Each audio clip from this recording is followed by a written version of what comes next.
আমাদের আজকে আসরের পরে মহিলা জামাতের বোনেরা তারা দাওয়াতি কাজ করতেছিল জামাত ইসলামীর।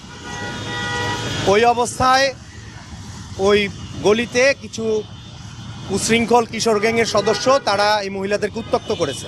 মহিলা এবং জামাতের নেতারা মিলে কোনো এক মহিলার বাসায় গিয়ে তার ভোটার আইডি কার্ড চেয়েছে এবং বিকাশ নাম্বার চেয়েছে। তো ওই মহিলা তাদেরকে আটকাইছে। দোকানে আসার পরে দেখি এখানে অনেক লোক লোক যেন ভরা আছে।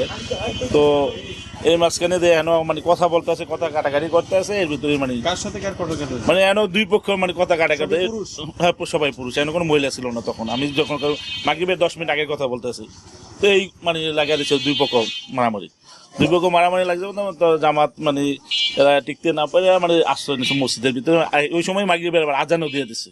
মাগরিবের মারামারি হচ্ছে, এখন কথা কাটাকাটি হচ্ছে। দুই পক্ষ কি নিয়ে মারামারি করছে সেটা তো আমি কোনো দেশীয় অস্ত্র না, অস্ত্র না, এটা হাতে কোনো অস্ত্র টস্ত্র কোনো কিছু না।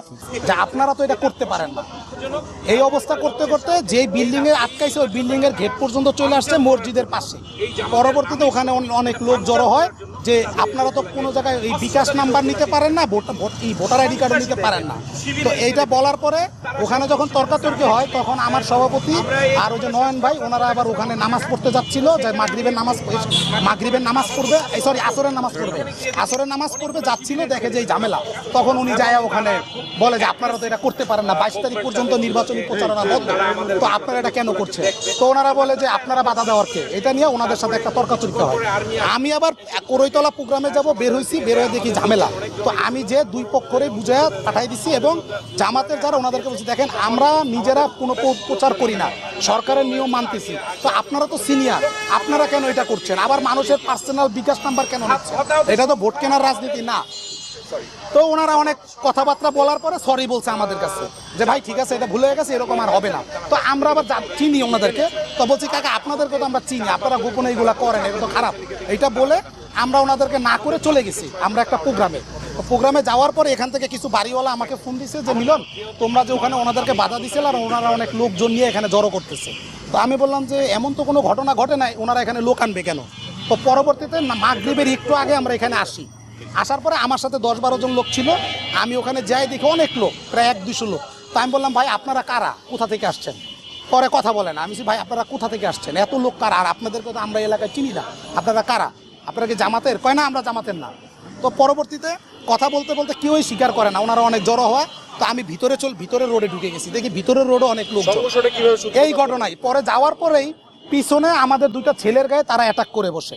যখন ওই যে তাদেরকে জিজ্ঞাসাবাদ করতেছে আপনারা জামাত নিকা, তারা তাদের উপরে অ্যাটাক করে এবং একজনের হাত ভেঙে ফেলে, একজনের এই ঠোঁট এরকম কেটে ফেলে। তো ওরা প্রায় 2 জন আহত হয়, অনেক মারছে ওদেরকে। তখন চিল্লাচিল্লি হতেছে, ওরা চিৎকার পারতেছে। তখন আমি এবার পিছনে দৌড় দিয়ে আসছি। আসার পরে দেখি যে এই অবস্থা, আমরা ধাক্কায় সরাইছি। এর মধ্যে লোকজন আরো জড়ো হয়ে গেছে। আমাদের এখানকার এলাকার যারা ছিল তারা সব মিলে মনে করেন ওদেরকে আটকায় ফেলার পরে ওরা মনে করেন দৌড়ায় যায়। যখন দেখছে অপকতা 2 দিক দিয়ে মানুষজন আটকে ফেলছে, তখন ওরা যায় মসজিদের ভিতরে ঢুকে পড়ছে। দাওয়াত বা প্রার্থীর নাম বা কোনো মার্কা বা কোনো লিফলেট কিছুই না, তারা মুখে মুখে দাওয়াতি কাজের জন্য, জামাত ইসলামে যোগদানের জন্য তারা দাওয়াতি কাজ করতেছিলেন মহিলারা। এটা আমাদের গ্রুপ প্রতি সপ্তাহেই নিয়মিত রুটিন গ্রুপ দাওয়াত, এটা সারা বছরই চলে, নির্বাচনের সাথে এটার কোনো সম্পর্ক নাই।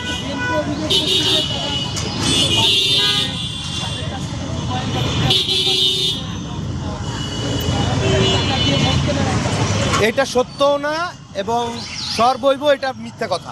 কারণ আমাদের মহিলা জামাতকে এবং আমাদের সম্পূর্ণ সকল নেতাকর্মীকে ইনস্ট্রাকশন দেওয়া 22 তারিখের আগে আমরা কোনো ফরমাল প্রচারণায় নামবো না। এটা আমাদের দাওয়াতি কাজ, রুটিন দাওয়াতি কাজ।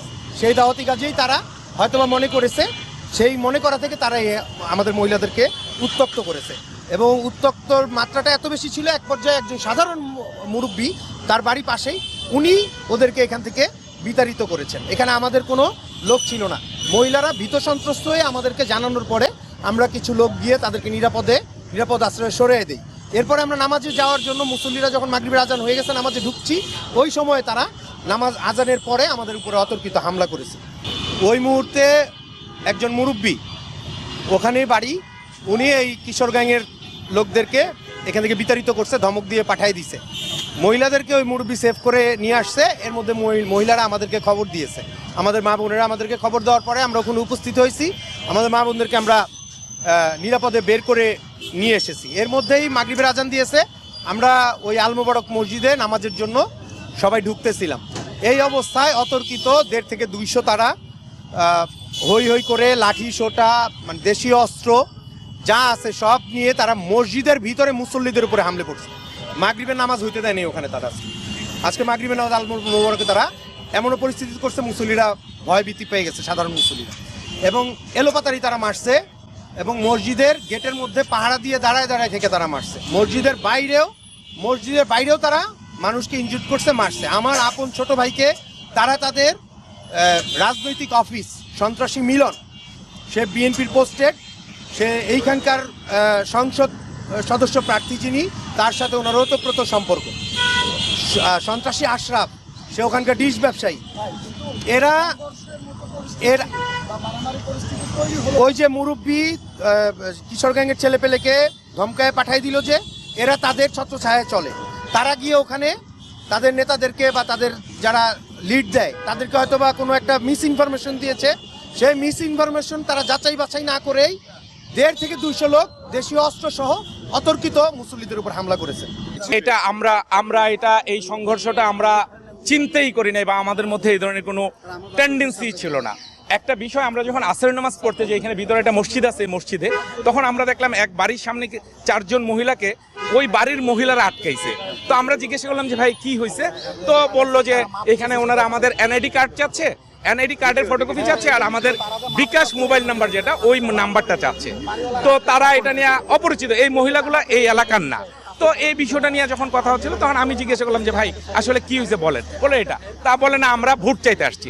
তা আমি বললাম যে আপনারা তো এটা চাইতে পারেন না, নির্বাচন কমিশনারের যে নীতিমালা আছে এই নীতিমালাটা আপনারা 22 তারিখ থেকে করবেন। আমরা এখানে বিএনপি করি, আমরা আজ পর্যন্ত এই নির্বাচন কমিশনের নীতিমালা আসার পরে আমরা কারো কাছে ভোটের জন্য যাই নাই। আমরা দুয়ার মাহফিল, আমাদের নেত্রী মারা গেছে আপনারা জানেন 30শে ডিসেম্বরে, আমরা বিভিন্ন জায়গায় দুয়ার মাহফিল করতেছি। আজকেও আমাদের একটা দুয়ার মাহফিল ছিল করইতলা, শেওড়াপাড়া করইতলা একটা দুয়ার মাহফিল ছিল, আমরা ওইখানে যাব, প্রিপারেশন নিচ্ছিলাম আসরের পরে।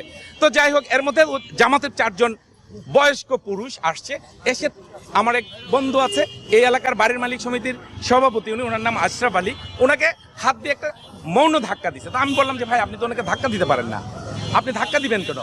আমার বলে আপনি কে? আমি বললাম যে আমি এই এলাকার লোক, আমি এখানকার বিএনপির একজন কর্মী, আপনি তো নির্বাচনে ভোট চাইতে পারেন না।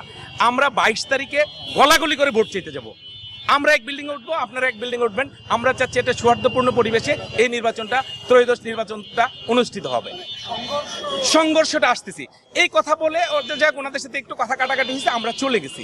ওনারা ফোন করে বাইরে থেকে মফ করার জন্য শিবিরের বেশ কিছু ছেলেপেলে 70-80 বা 100 হবে, এরকম 150 লোক হবে, এরকম কিছু লোক আইনা আমরা চলে গেছি ওই দুয়ার মাহফিলে। আমরা যখন ওইখান থেকে ফিরে আসছি, আমাদের কিছু এলাকার ভাই ব্রাদারকে ওরা আইসা ওরা আমাদের মানে একটা মপ তৈরি করে, এবং এখানে আমার এক ছোট ভাই আছে, ওর আঙ্গুল ভেঙে গেছে, আর একটা ছোট ভাই আছে, ওকে প্রচন্ড পরিমাণে বেধড়ক মারপিট করছে। তো ওরা তো এখানকার লোকাল ছেলে, ওদেরকে সবাই চিনে, ওইটাকে প্রোডাকশন দিতে যায় সেটা এখানে একটা দস্তাদস্তি হয়েছে। ওদের আমরা 2-3 জনকে দেখছি যে ওরা এর মধ্যে এই সংঘর্ষের মধ্যে ওরা ব্যথা পেয়েছে। যাই হোক, এর মধ্যে মাগরিবের টাইম হয়ে গেছে, আমিও মসজিদে অ্যাকচুয়ালি আমি মাগরিবের সময় মসজিদের ফার্স্ট কাতারিতেই চলে গেছিলাম নামাজ পড়ার জন্য। তো ওইখানে দেখলাম যে ওরা প্রায় 20-22 জনের মতো মসজিদের ভিতরে বসা আছে। তো ওরা বুঝতে পারছে, তখন যখন শুনছে আমাদের লোকজনরা মারামারি করছে, তখন এখানে অনেক লোক আমাদের চলে আসছে, 1-1.5 হাজার লোক আমাদের এই এলাকার লোকজন চলে আসছে। আমরাও আসলে এখানে ছিলাম। যাই হোক, পরবর্তীতে ওনাদের লোকজন, ওনাদের যারা সিনিয়র লিডার আছে, ওনাদেরকে খবর দেওয়া হয়েছে, ভাই ওরা জামাত করে, ওরা পরিচয় দিতে লজ্জা পায়, আমি জামাত করি। ওনাদের সিনিয়র লিডার, আমরা ওনাদেরকে বলছি ভাই মারামারি যা করছেন আমরা